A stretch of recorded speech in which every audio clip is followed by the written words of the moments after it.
Hey, what's going on? Eric Cortina here, Texas Barndominiums. So if you see behind me, we're pouring a slab today. This one has something here that you've probably never seen on my channel, and this is radiant heat. This is very simple to do. All you do is you take some PEX pipe, like we actually didn't do this, the customer did, but anyway, you take some PEX line. This is 1/2 inch, and he put it every 2 feet. And all you do is you do like he did here. He's got it zip tied to the rebar, and they all go back to the manifold over there. And that's where he's gonna hook up a water source, typically a water heater. And all you do is you circulate that water through there, and it heats up the slab. It's not very common here in Texas because it hardly ever gets cold enough.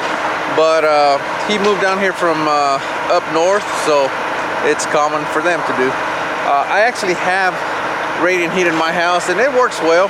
It takes a while to heat up, but once it does, it's pretty nice. The only drawback is it gets cold, right? We turn it on. It takes about a day or two for it to get really nice and warm, and then by then the weather has changed to the point that you got to turn it off. But it is nice when it's on. I don't know that it's worth the trouble though, but it is nice to have. You can always just not run it, and that's all there is to it, I guess. Anyway, so this is a 40 by 60 slab. Gonna have one shower right there in the middle. That's where the shower goes.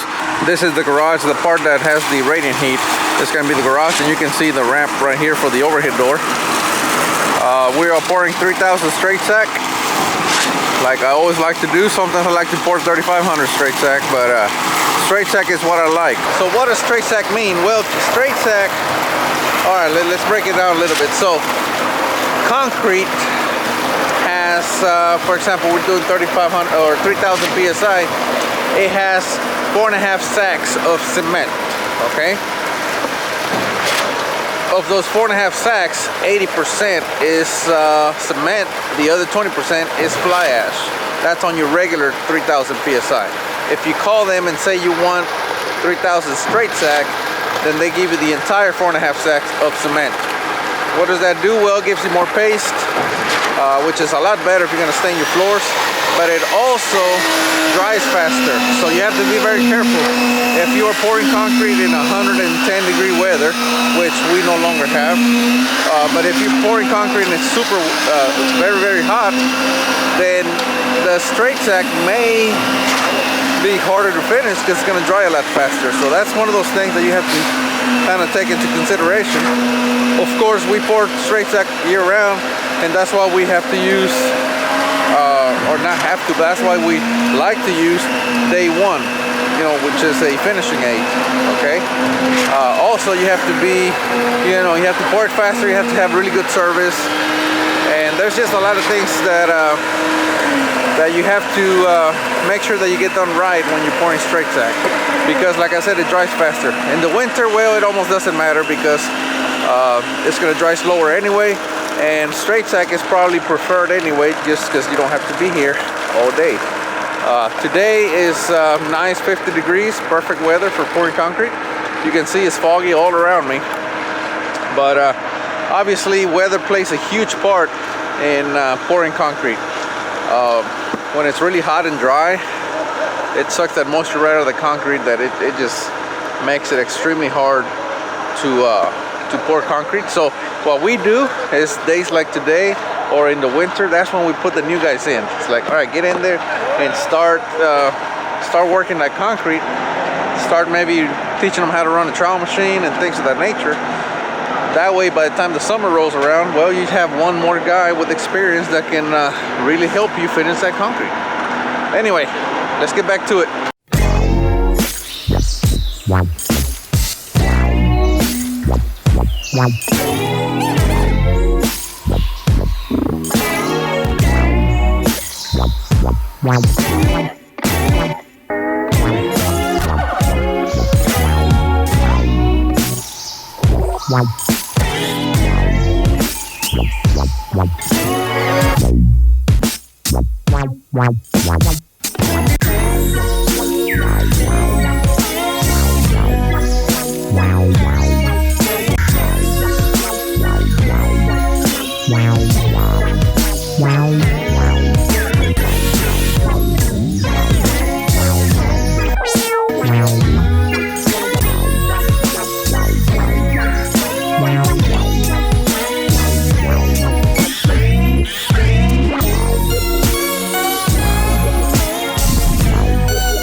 Alright,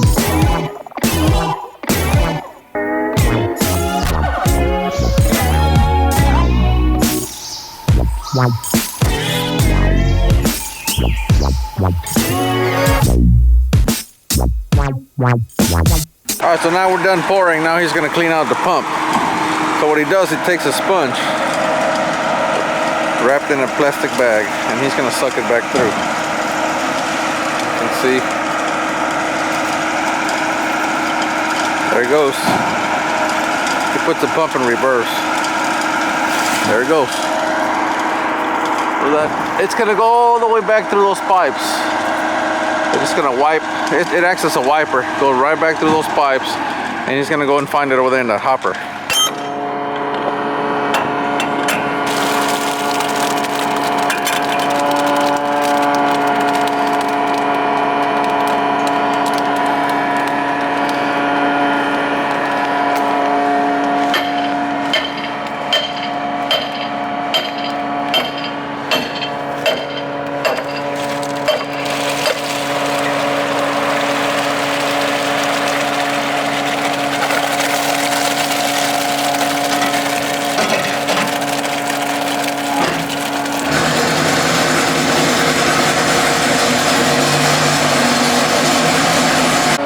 There's the sponge. It was in that elbow right there. What's that? So as I was saying earlier, when the weather is cool, concrete dries a lot slower. We did not use day one, and that's the reason you see all the bleed water on the surface. There's not that much, but there's some. So anyway, how do you figure how much concrete you're gonna order? Well, it's actually a fairly simple formula. However, it gets complicated because of all the different units of measure that we use here in the United States. So let's go through it right quick. When you order concrete, you're gonna be ordering yards, okay? That's the typical terminology. However, you're not ordering yards, you're ordering cubic yards, okay?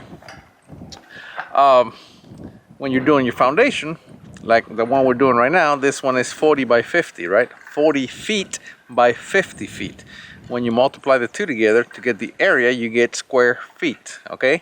See, we need cubic yards, but we have square feet, right? But it's only square, so now you have to multiply the area times its height to give it the third dimension, right?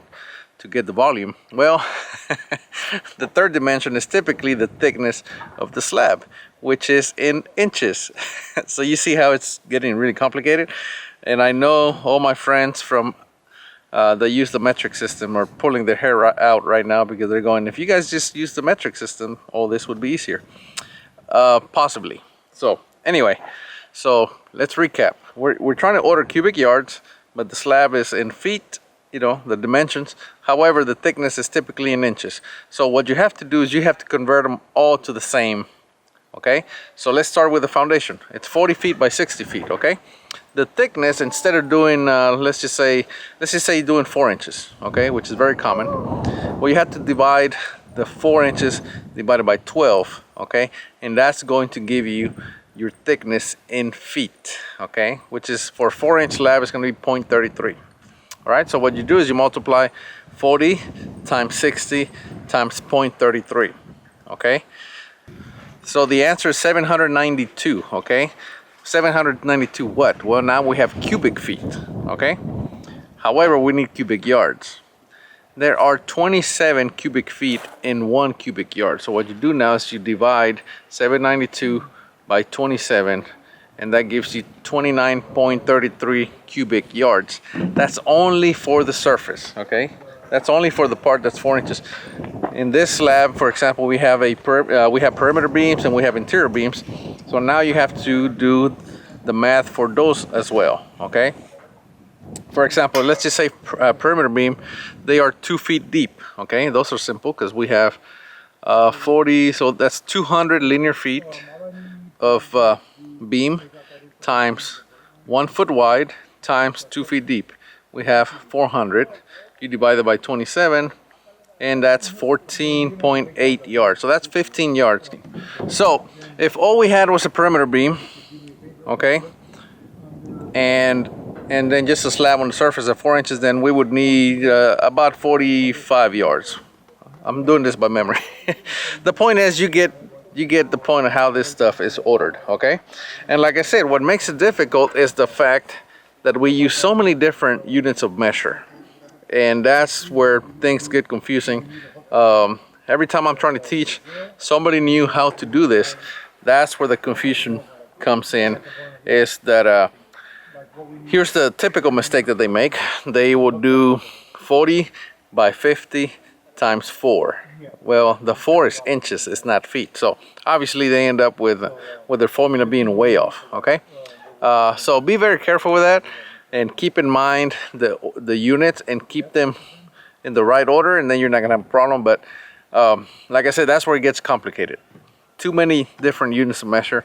And I know, again, I know for a fact, if you don't believe me, check the comments. Check the comments. I can already see a lot of people posting about the the metric system, because the metric system is, I'm gonna say it is easier than our system. Sorry, I said it. What are you gonna do? All right, so as you can see, we're already starting to finish the slab. They gave it one pass with the floating pan. There's still some spots like over there where it has some bleed water, so we can't do that yet. You don't want to trap any bleed water. So we're gonna, the sun's out, so that's gonna speed things up quite a bit. And after the floating pan, we're gonna do 2 passes perpendicular to each other. After that, we're gonna put a trowel machine with the combination blades on here, give it a couple of passes, and then finally finish it off with the with another trowel machine. That's likely gonna have combination blades on it as well, maybe finishing blades, doesn't matter at that point. We're not gonna burnish this because it's gonna be stained, so we don't have to we don't even need finishing blades. We can take it to that point with combination blades. Another thing that we're doing is concrete is already set up enough that we can take off all the braces, and that's what he's doing right now. He's taking off all the braces, all the stakes. We're still gonna leave the forms on here, but we're getting a head start on the braces. This is gonna be a little while, and I gotta go. So I hope you guys enjoyed it. We'll see you guys next time. We are Texas Barndominiums.